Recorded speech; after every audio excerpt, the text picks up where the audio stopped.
Želel bi najprej poudariti, da sta oba objekta energetsko v principu zelo požrešna, še posebej vodni park. Vemo, da v Bohinju so ekstremne temperature celo do -20 stopinj v samem objektu in tudi voda pa imata 30 stopinj. Skratka, gre za razliko preko 50 stopinj, zato je energetika pri nas izjemno pomemben element.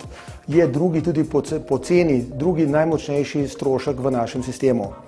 Nastopamo pa na tem tekmovanju, če temu tako imenujem, zato, ker menimo, da smo v tem projektu dejansko vključili vse, kar danes tehnika nudi za racionalno rabo energije.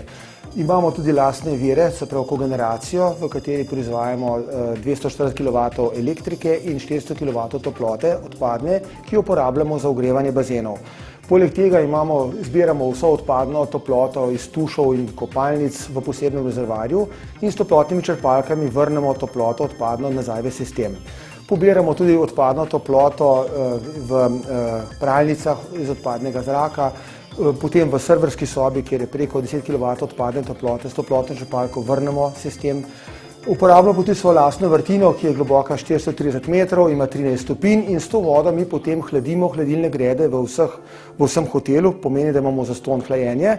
Drugače pa s toplotnimi črpalkami dvignemo temperaturo na 45 stopinj in ogrevamo celoten objekt. Skratka, računalniško voden proces nam zagotavlja danes najnižjo možno porabo energije po enoti, ali po kvadratnem metru, ali po postelji, ali po obiskovalcu.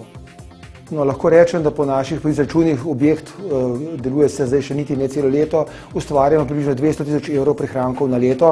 Vse to pa smo si privoščili lahko zato, ker smo v eni osebi pravzaprav lastnik, inženiring in tudi operater in smo pač gledali, bi rekel, dolgoročno, ne pa le na nek kratkoročni interes. Oba objekta skupaj imata skoraj 15 000 kvadratnih metrov, zdaj gradimo še zunanje bazene in ta objekt brez take racionalne rabe sploh največ v tem mrzlem okolju po zimi ne bi mogel obratovati. Jaz bi pač vabil vse glasovalce, da si malo gledajo, tudi mogoče na internetni strani in potem se bo lažje odločili.